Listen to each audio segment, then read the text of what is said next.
اب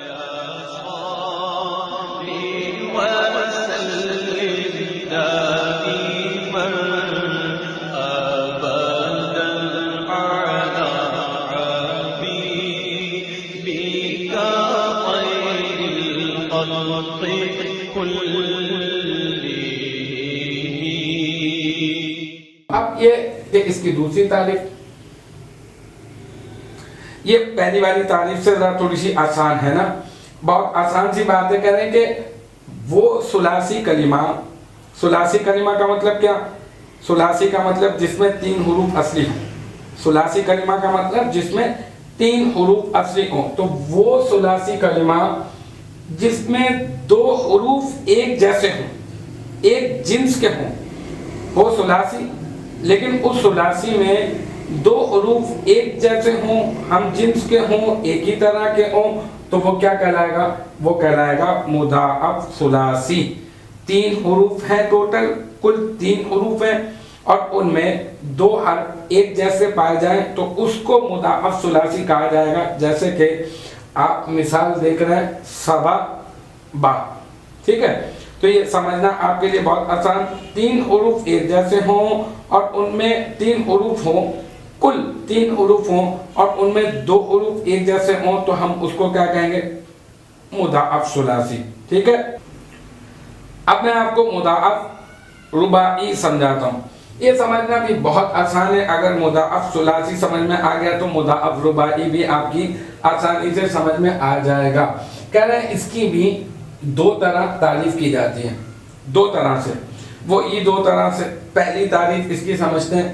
کہہ رہے ہیں کہ مضاعف رباعی کی تعریف نمبر 1 کیا ہوگی؟ وہ یہ کہ مضاعف رباعی اس کلمے کو کہتے ہیں، وہ کلمہ ہے کہ جس کے حروف اصلیہ میں فا کلمہ اور لام اولا. لام اولا کا مطلب کیا ہوگا؟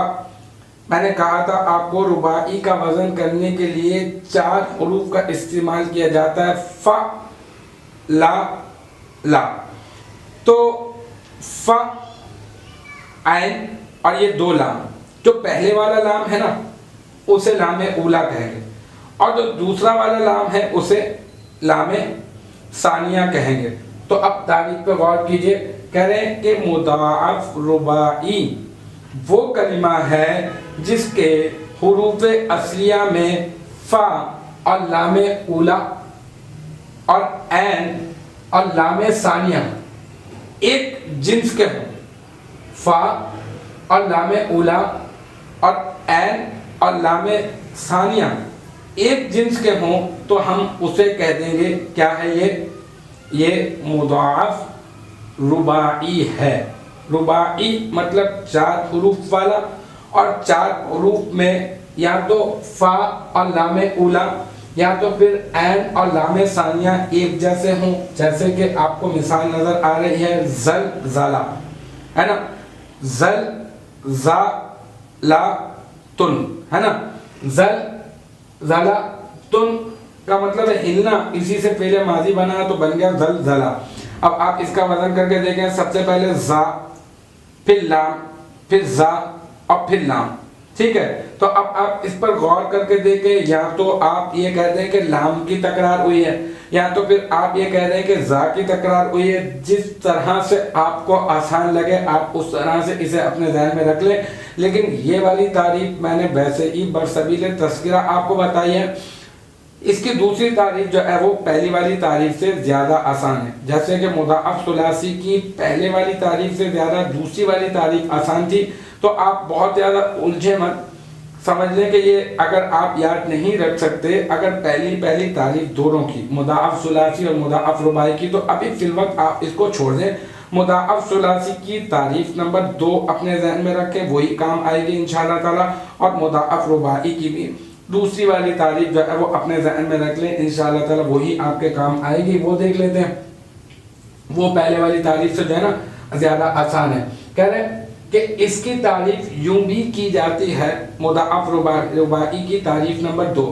کہہ رہے ہیں کہ وہ رباعی کلمہ، وہ رباعی کا مطلب 4 حروف والا، وہ رباعی کلمہ کہ جس میں 2 حروف 2 حرف، ٹھیک ہے، وہ رباعی کلمہ جس کے 2 حرف اب کوئی سے بھی ہوں، وہ رباعی کلمہ جس کے 2 حروف ہم جنس کے ہوں، وہ کہلائے گا کیا؟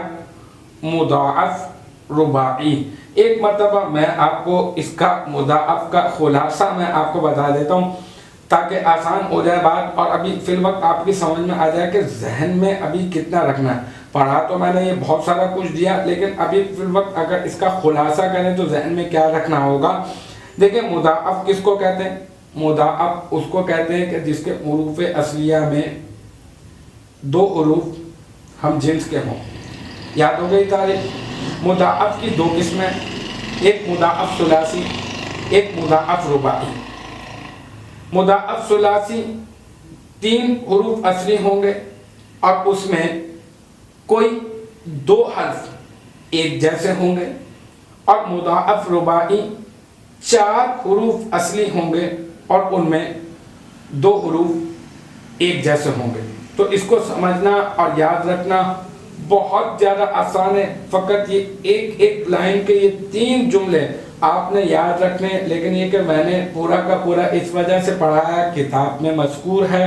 اگر آپ جب کتاب کو خود کھول کر دیکھیں گے تو آپ کہیں گے پڑھایا تو کچھ بھی نہیں ہے، تو اسی وجہ سے میں نے آپ کو وہ بھی پڑھا دیا۔ اگر آپ وہ بھی سمجھیں تو یہ بھی اچھی بات ہے، اور اگر فقط اتنا ہی ذہن میں رکھنا چاہیں تو یہی آپ کے کام آئے گا۔ تو الحمدللہ مضاعف بھی ہم لوگوں نے پڑھ لیا۔ امید ہے کہ یہ آپ کے مضاعف کی تعریف اور مضاعف کی اقسام اور ان کی اقسام کی تعریف اور مثالیں یہ آپ کی سمجھ میں آ گئی ہوں گی۔